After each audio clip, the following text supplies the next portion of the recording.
No, that's not what I didn't want the demo. I was gonna wait for the theme song, but the theme song will probably get us copyrighted anyway. Hello, welcome to Keeping BZ, where we have Brandon and Zach, and one of us is playing a game, and the other, oh, there it is, of course.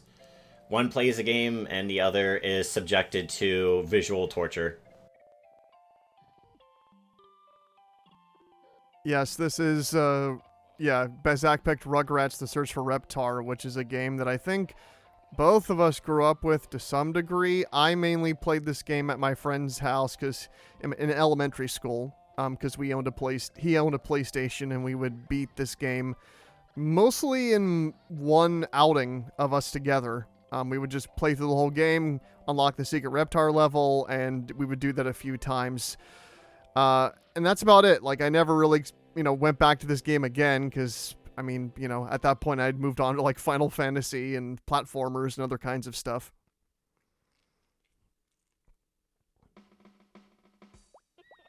I feel like I didn't beat this game until probably middle school because I was a dumb, easily scared kid, and I was freaked out by the toy level and the grocery store level. Oh, and the goose. Holy crap, the goose. That's fair. There's shockingly some levels in this game that I know multiple kids got screwed up by. I think it is just their attempts to capture the traumatizing moments in the show. So I am going to be more specific. I'm not doing the whole Rugrats Search for Reptar. I'm not really doing the actual game. I'm just going to do the mini golf.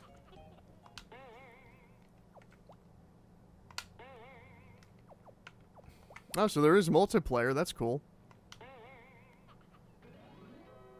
Yeah, I remember playing this multiplayer with a couple of different kids. Mini golf was the main reason I constantly played Search for Reptar. Which probably is also why it took me forever to actually beat it. Besides the fact that the controls are pretty bad.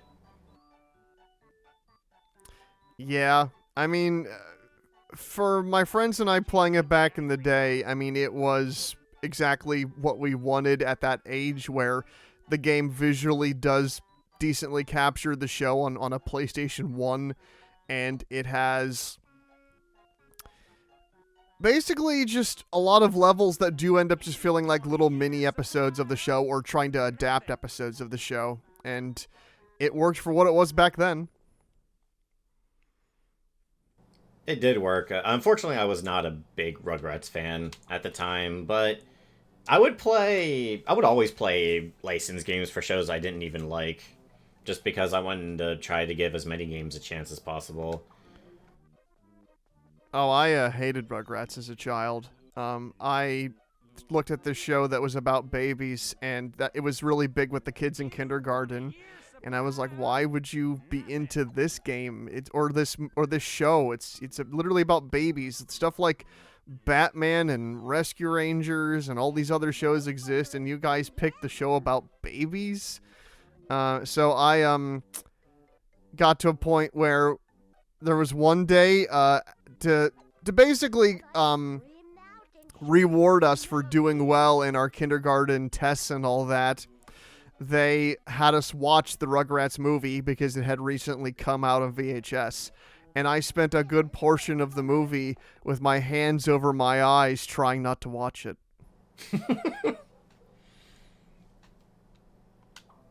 I would only do that with scary movies.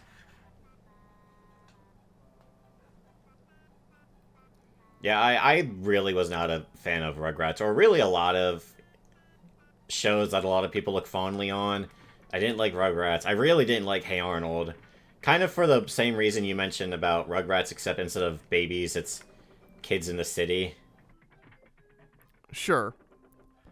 I remember watching episodes of Hey Arnold back in the day, but I didn't... I think it was also because I was just not... This was like, mid to late 90s. I was born in early 90s, so I wasn't really, cognizant enough to really jive with the game and, jive with the show and its characters and its world in the same way that a lot of kids, that were more either preteens or teens growing up with it could.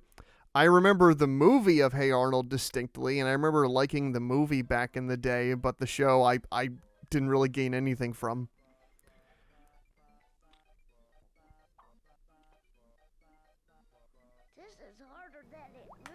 Yeah, Hey Arnold just exists for me. I fucking hate Cat Dog. Fucking hate Cat Dog, man. Yeah, I did. I hated Cat Dog, and I also really hated Angry Beavers. Oh, so did I. Dude, we're so based. Yeah. No, like our era of Nickelodeon Nicktoons was the SpongeBob, Fairly Odd Parents, Jimmy Neutron, Danny Phantom era. That's when we were like all into those shows. I mean, well, at least for me, I didn't really grow up with Cartoon Network, so I didn't really have much of a hold on those cartoons or cared that much about them because I just wasn't able to experience them. But I liked a lot of Nickelodeon stuff. I was definitely more of a Cartoon Network kid, but there's some stuff on Nickelodeon I liked. Pretty much all the ones you mentioned. I really like Fairly Odd Parents. I really like Danny Phantom. Avatar: The Last Airbender, of course, because I was a fucking weeb. Yeah, Avatar was, it's kind of like the obvious thing where it's just like, well, yeah, of course you're going to mention Avatar because it's like arguably the best show created on that network. But, much less easy to rerun than SpongeBob, since SpongeBob is just a bunch of syndicated standalone episodes. So eventually, just how Cartoon Network became the Teen Titans Go channel, Nickelodeon became the SpongeBob channel to this day. For some reason, Zach's Fanboy and Chum Chum did not stick around long enough to really add variety to the channel. I've thankfully never seen an episode of Fanboy and Chum Chum. Neither have I, but they must have been at least decently popular because, like, for example, I watched a video talking about the history of the Nickelodeon Hotel in Universal Studios. And the Nick Hotel did have walk-around characters in mascot costumes of Fanboy and Chum Chum, so I guess somebody, like, there must have been enough kids into that show that they felt the need to market it everywhere.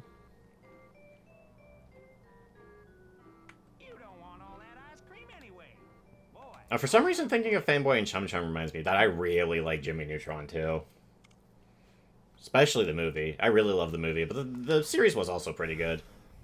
Yeah, I remember episodes of the show that I thought were alright. But yes, mostly it's the movie that I remember the most fondly. I had, what was it? Like, there was that, like, 3D movie maker program where you could organize 3D models with, like, canned animations and record voiceover into a mic to create your own little crappy home movies.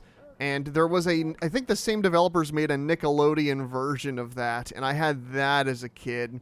So it would have, like, you could animate these really primitive models of Jimmy Neutron, Fairly Odd Parents, SpongeBob characters, and, switch around the backgrounds and use animations. And I would always, and because it's me, I would always try to, like, use the limitations of the program to try to pull off really ambitious things that usually just looked really silly.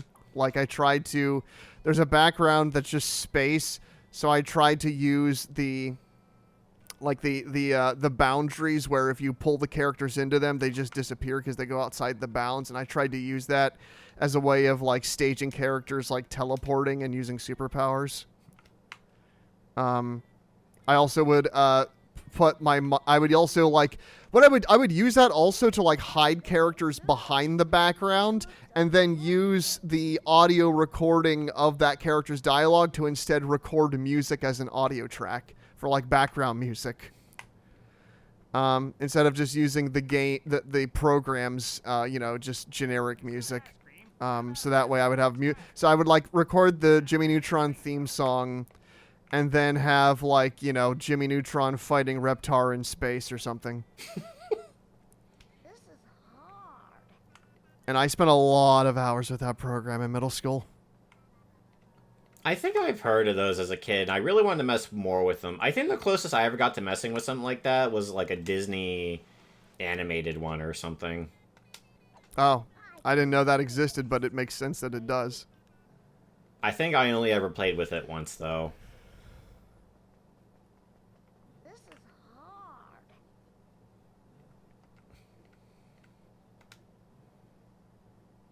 My friend also had my friend in elementary school collected a lot of these Nickelodeon games, so I also played the Rugrats in Paris game, which I remember just being a lot of like a mini game collection. Or wasn't there like, I don't know if it was, this may have been Rugrats in Paris, or I thought there was another one where you're like collecting golden tickets of like some sort to unlock a door or something.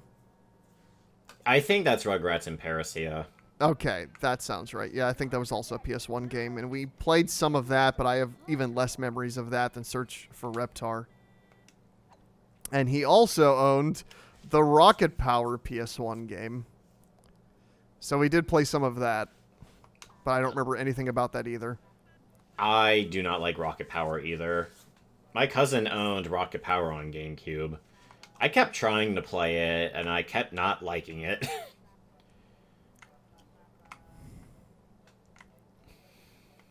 No, I mean, when we were not playing those Nickelodeon games, he had like a copy of Final Fantasy VII, and we would play like the opening reactor scene in that game over and over again because we didn't have access to a memory card. And we would just experience that while only vaguely understanding what we were supposed to be doing in it. And when we weren't doing that, we were going down into the basement to play his Super Nintendo, or at least I presume maybe his parents' Super Nintendo, that was hooked up to an ancient, CRT that was huge, and it had like a wooden wooden base all around it, and it could only play a black and white picture. So I have only memories of playing Super Nintendo games in black and white. Oh, okay. And we played, what did we play? We played an X-Men game where you could only use the X-Men's powers in the training, like, tutorial mode, and then in the main game you weren't allowed to use any of their powers. We played the Power Rangers game, which we also have another video of on Keeping BZ, if you look in our playlist for it. He had Secret of Mana, and I remember he would like play the opening of it, but like once again, I don't think he got very far. And I don't think either of us really knew what to do in that game. I think that was about it. We would just kind of cycle through the same games. Later, he got a PS2, and then I would watch him play some of Final Fantasy X, which, you know, the graphics completely blew my mind entirely, but I had no idea what was happening in the game. And then I played the game later in life and realized I had no idea what was happening in the game. So, or at least in the opening 2 hours of Final Fantasy X are almost incomprehensible until it finally starts going. I mean, to describe it, Zach, since I don't think you've played 10, it's a similar thing to like the opening hours of Kingdom Hearts, where it's a lot of just like characters being sucked into different places and voids and shit, and you're just like, what is happening? What is even going on?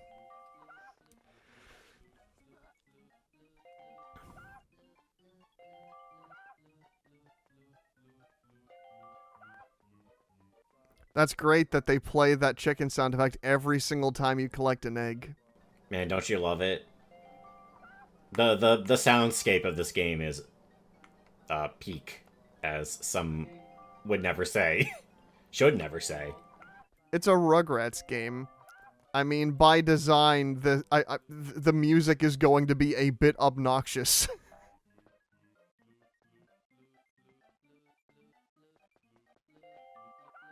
Did you hear much of the mini golf guy? You want a year's supply of nothing, and just put that on repeat 50 times. Yep.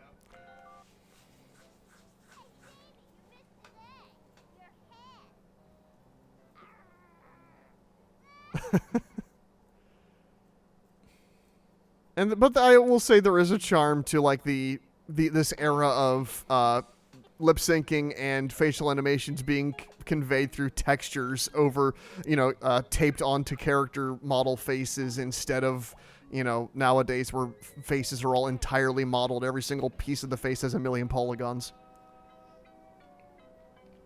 Yeah, that was one thing I really liked about Mega Man Legends.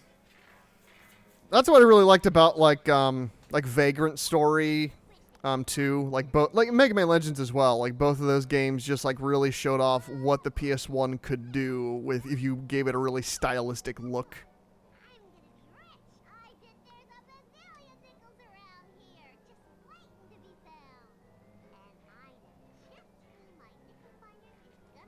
And when you did try to model mouth lip syncing on it, you do get The Land Before Time, Return to the Great Valley for PS1. We really need to do that for a Keeping Busy. Yeah, that game, it looks like just nightmarish when you try to like watch the cutscenes in that game. Watch out for that tar! Which is really interesting that it looks so nightmarish because the game uses stock sound effects that were also used for Silent Hill. And I'm not kidding. Like some of the menu sound effects when you're just like cycling through things and selecting things in that game for some reason are reused from Silent Hill 1. Which I don't think that game was... Yeah, that game wasn't even made by Konami, I don't think. So I think they just pulled from the same like sound pack.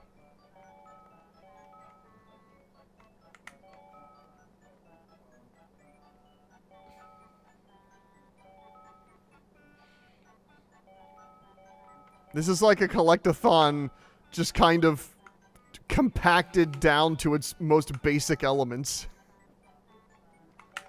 Yeah, and I'm going to be honest, these walkie controls suck.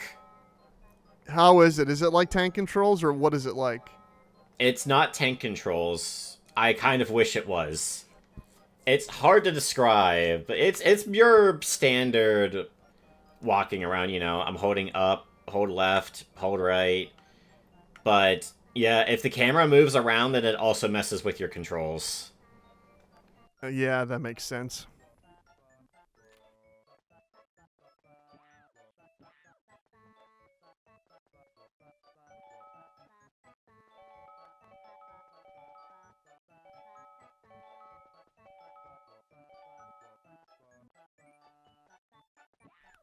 In terms of what you've been playing recently, Zach, I imagine it's been just primarily a Rugrats Search for Reptar and nothing else. This is the only game that you usually play. I've probably played more of Search for Reptar than I have of the other games I'm supposed to be playing. Oh. Mostly, my biggest focus has been Tears of the Kingdom. Sure. And that's a whole entire project in itself. I've been playing, let's see, a Ninja Turtles Hades clone roguelike called Ninja Turtles Splintered Fate. I have no nostalgia for Ninja Turtles. That game just looked interesting, and it actually is really good, so I'm happy I picked it up.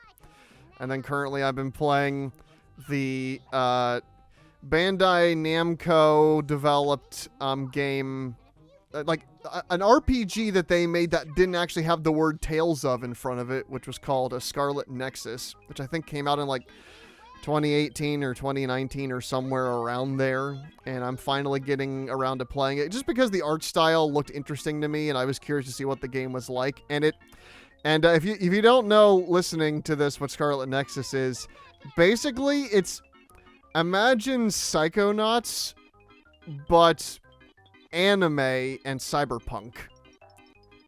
You play as a guy with what is it? Telekinesis. He has telekinesis, and you basically recruit a team of different people from your military squad that all have one power that you can equip to them, and you can give yourself fire attacks or electricity attacks, or you can combine with somebody that has the same power as you, so you can pick up more objects to throw at the same exact time. You have a lady that does clairvoyance if enemies turn invisible or there's like hidden pathways. There's a guy that can just full on turn you invisible, so you can immediately get out of enemy, sight lines and attack them from behind. I really like the game. I think it actually. I worry the combat may eventually run out of steam, depending on how long this is as an RPG. But I think it's very stylish and it looks great.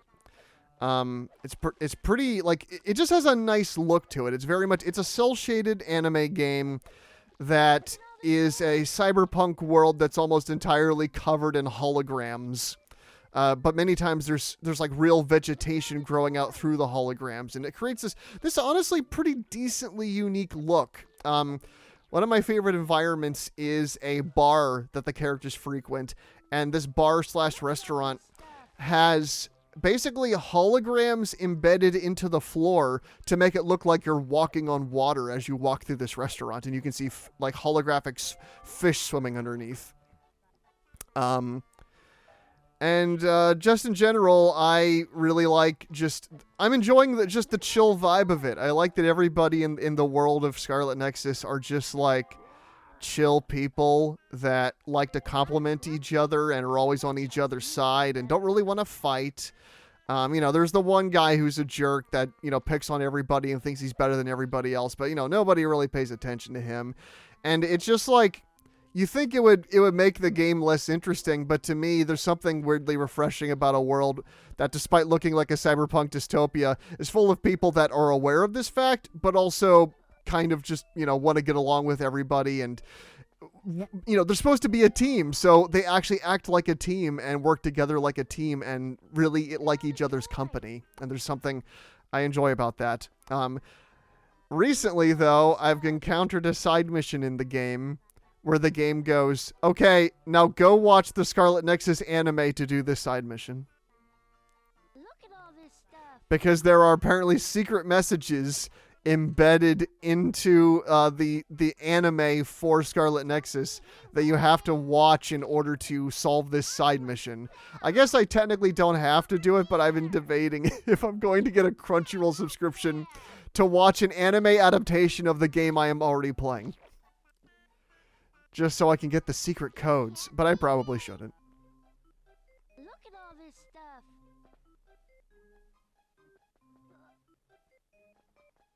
See, they put those targets there, but you're just going to want to hit Angelica. I mean, you're supposed to hit Angelica.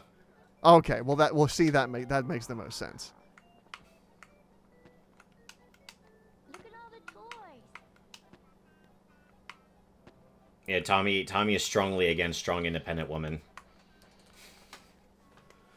You would consider Angelica a strong, independent woman? Look at all the toys. I'm not sure if I can call a toddler a strong, independent woman. I mean, I would say that Angelica is somewhat, well, I don't know if independent's the right word, because she does have folks, but maybe in comparison to the other babies. In comparison to the other babies, yeah. Although I would think Susie is a better example. Oh, sure. Susie's much better. Angelica has a strong personality, though, that, you could say that shows that she's, allows her to kind of break off from everybody else, but she also seeks the attention of others, so.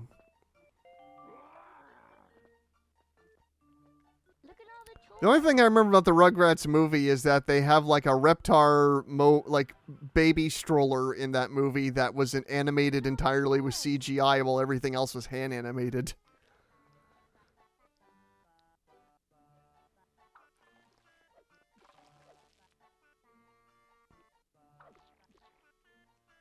These ice cubes are cold. I never knew there was a walk button in this game, by the way. This is my first time learning about this. Oh, these ice physics suck. Yep. I'm hitting right, and I'm going this direction. Down. So it's accurately conveying what it would be like to be a baby stepping on ice. You know what? That's fair, yeah. That you'd probably just be dead. Also, these eggs are throwing themselves. There's a poltergeist. It seems that way. I have a stick. Oh, that's right. I should show Zach the movie Poltergeist. No.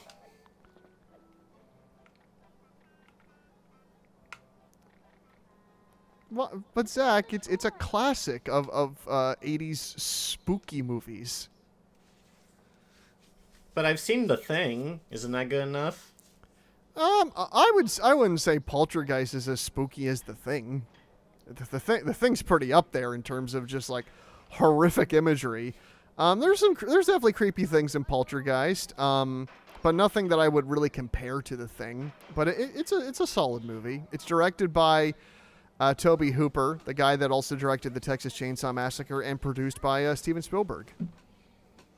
It was kind of a joint collaboration between the two of them. But yeah, Poltergeist ain't no Texas Chainsaw Massacre. But it's an enjoyable movie. I've also seen Poltergeist 2 and 3 as well. No matter where that family moves, Zach, there's always another damn ghost. You would think by the third time they would just stop being scared. The ghost would go boo, and they'd go, oh, shut the fuck up. No, here, by the third one, they decide to just move into a massive, hotel. Like a skyscraper-sized, sort of professional suite hotel that I think one of the parents has, a job at.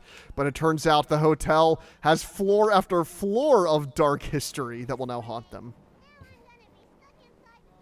But genuinely, Poltergeist 3, I think, is actually pretty underrated. It's a fun movie. They do a lot of creative stuff with how the ghost world works in that particular movie. There's portals and stuff, which there were portals in the first movie, but they kind of play around with them more in the third one.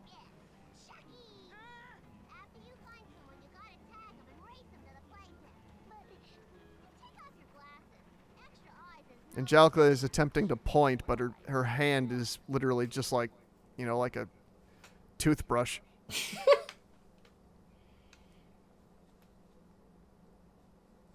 Yeah, my kid self's relationship with this game was weird, because I didn't really like Rugrats, and I knew the controls were bad. But for some reason, some of these scenarios I always just found fun. I really like the hide and seek. I really like the cookie race. I really like the cookie eating minigame. I fucking hate the circus, though. Fuck the circus. Maybe we should find a nice game to play inside. What was I thinking? All my homies hate the circus. No, I'm not sure. I'll probably just end the keeping busy with the circus, see if I can do it. Because, man, the circus is awful. I remember this level where Chucky has no glasses, but I'm blanking on the circus level. I also remember a level where it's like Tommy having to go into the basement and he's being stalked by a... What was that? Oh no. You mean when Chucky bonked into the wall? When the camera swung around and messed up all of my controls. Oh. And I still made it.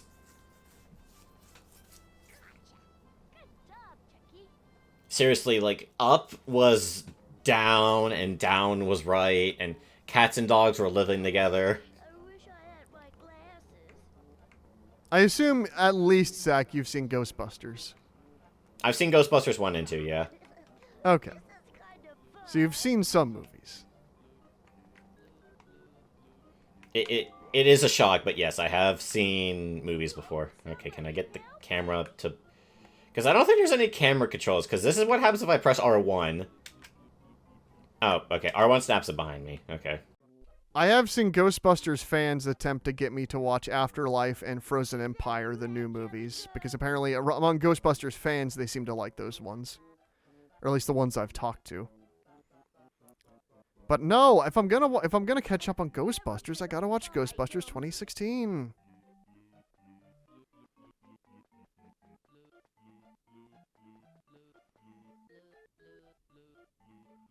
That's probably yet another one of those movies where everyone calls it the worst thing, and then you watch it, and it's like, yeah, it's probably not great, but... Some of my friends in college actually think that movie's totally alright. And when they finally sat down and watched it. Which I imagine that's probably how I'm going to feel too. Because if you watch Red Letter Media, they'll tell you the movie's like an abomination, and one of the worst things ever, and all this, and they'll show why the director's a hack, and... I bet the movie's probably alright. Nothing amazing or anything, but, if you're a YouTuber, you have to blow everything out of proportion. Is Rugrats the worst game ever made? No, it isn't. But, you know, it obviously hasn't aged well.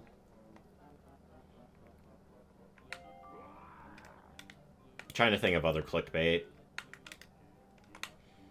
Where is Oh, everybody? does Rugrats take place in Purgatory? Yes, obviously. Here's all the clues in my 5-hour video essay. Is Chucky sans?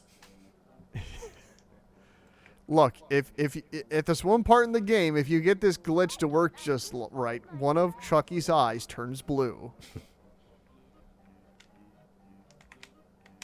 And punch.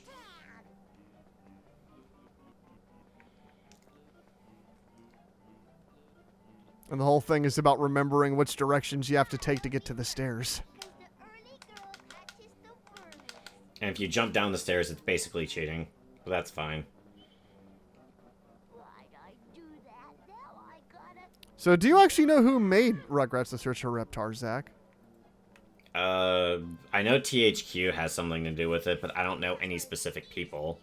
Oh, well, I mean, THQ published it, as well as a lot of Nickelodeon games, but the actual developer of Rugrats Search for Reptar was N-Space Incorporated, who, I mean, they made a number of the Nickelodeon games around that era. They made the Mary-Kate and Ashley games. Around the PlayStation 1 era, they were making, like, a lot of licensed stuff. They made both of the PS1 Duke Nukem games. Duke Nukem Time to Kill and Duke Nukem Land of the Babes. Oh, and Zach, you'll be happy to know they did also make Mary-Kate and Ashley Sweet 16 Licensed to Drive. Oh, sweet. When are we doing that one for keeping busy? Oh, God. I don't know. We should do some more multiplayer games. That might be fun.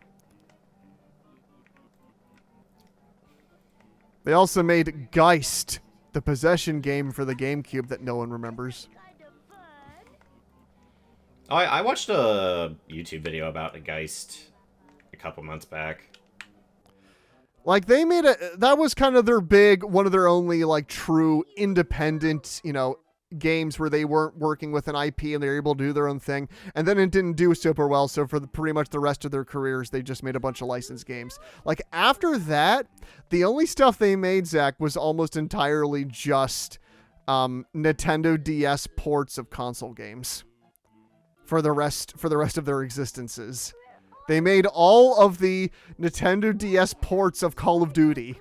They made the Modern Warfare and the War at World and the Black Ops. All of the Nintendo DS versions were made by N-Space. They made the DS version of Toy Story 3. They made the DS version of Marvel Ultimate Alliance 2, as well as the Wii and PS2 versions. Like, they made, like, barring a few exceptions, they made mostly DS ports, or they made, like, the Wii and PS2, like, lesser versions of a lot of, like, big console games. They did, like, they made one game I really want to try, which is 007 Bloodstone, which was basically, it was one of those, like, in the same way as 007 Nightfire or Agent Under Fire, Bloodstone was basically a James Bond game that was made kind of in between the movies, where the publisher really wanted a new James Bond game because money, but there was no movie out to base it off of. So instead, they just went, hey, let's make, you know, just a unlicensed James Bond game that is just a James Bond game that we make up the story for. And Bloodstone was one of those. But what makes Bloodstone interesting is that when they made the Nintendo DS version, they did their best to actually fully port the console game onto the original Nintendo DS. So it has all of the 3D car levels, all of the cover-based shooting on a system that can barely support, like, Nintendo DS, a system that can barely support N64 graphics. But I've always been meaning to try that because it sounds like it was punching way above its weight. But basically, yeah, they just made a bunch of Nintendo DS ports, and then... Oh, well, Zach, you will be happy to know they also made every version of the Hannah Montana movie game. They made the 360 and PlayStation 3 versions as well. But then, finally, after so many ports and so many, attempts at trying to find themselves a way out of this hell... They made a game called Sword Coast Legends based off of the Dungeons and Dragons IP. And they made that like kind of the beginning of the PlayStation 4 and Xbox One era. And this was their attempt to finally break out and do a game of their own that's not based on any other, basically not based on a licensed property where they basically are just adapting something. They could tell their own story. And it got okay reviews and their company was killed.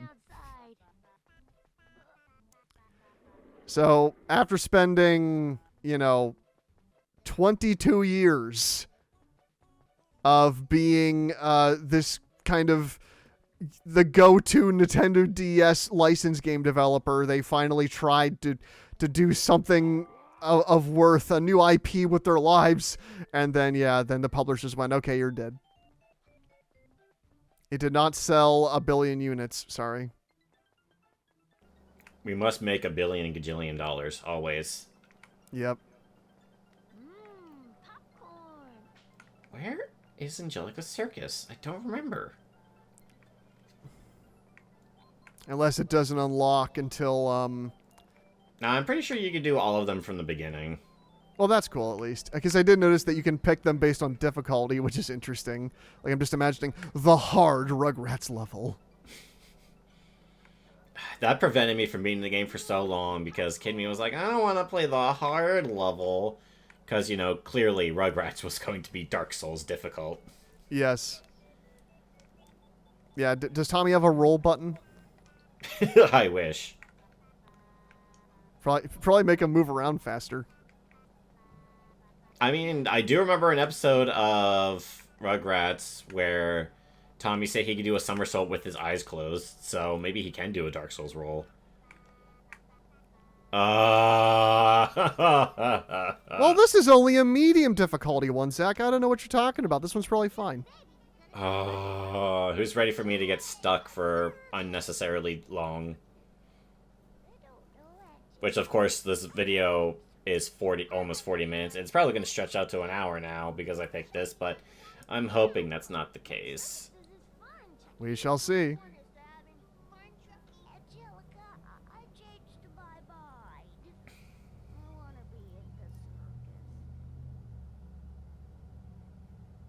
Circus Angelicus.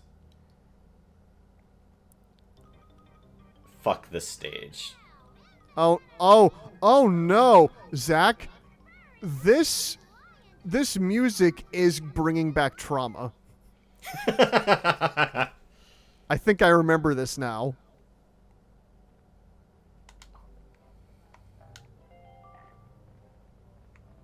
Oh no, yes, this is a pain in the ass. Yeah, it's listed as medium, but I swear, as a kid, I always thought it was the hardest one.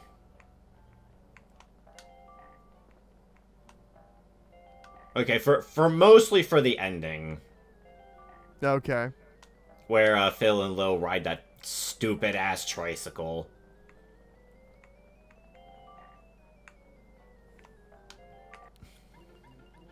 And the worst part about it is every time you fail, you have to do every part of this all over again. That's insane.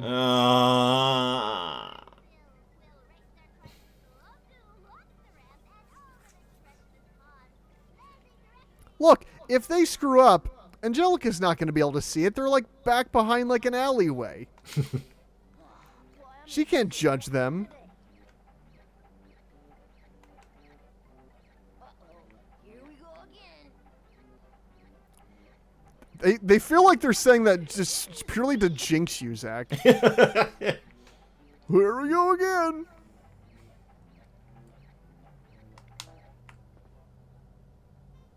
Oh, did I do that first try? Of course I did.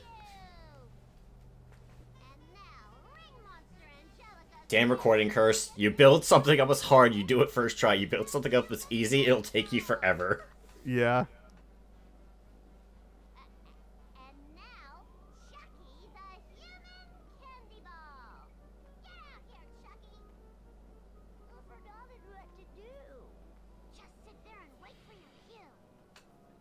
I do think this one's pretty difficult, too. Okay. Candy ball will be launched from this platform to a Well, I recently beat Liza P, so I'm curious to see how this compares. Let's find out.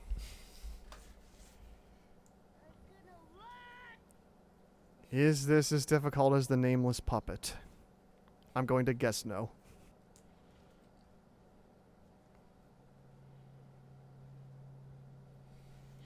Okay, press the triangle button to start the jump meter. Press triangle a second time when it reaches the smaller left line. Press triangle a third time when the meter moves back down to the smaller right line.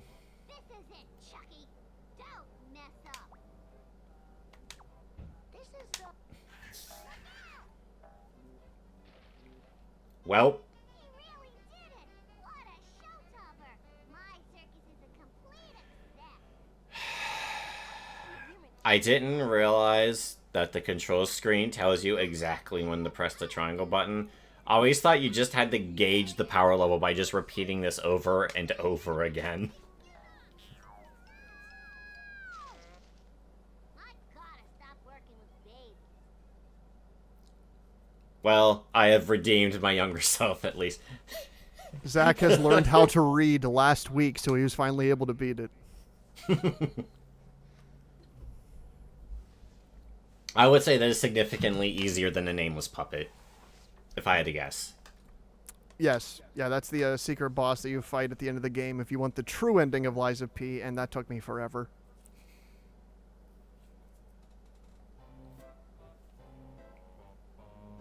No more cookies. Oh, I like No More Cookies. No More Cookies is fun. No, Angelica.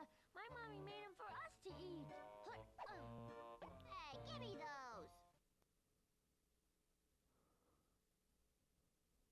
those. Okay. Yeah, this is a fun idea. Anything despite Angelica.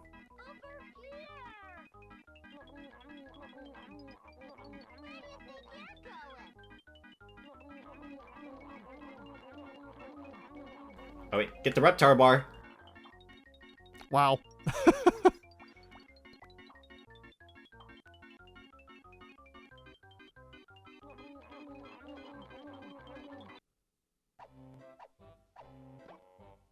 Oh my god, talk about like eating contest level eating. They just fucking inhaled those cookies.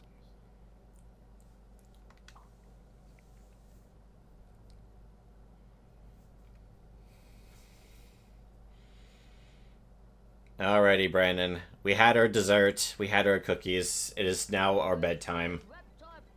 Oh, It's time for a nap, Brandon. but I don't want to go have a nap. No, Brandon, we have school in the morning. We gotta go to sleep. I gotta wake up at 6 a.m. to watch reruns of Pokemon before getting on my bus. Ah, man, I could never ever wake up at 6 in the morning. I could barely wake up at 7:30 in the morning.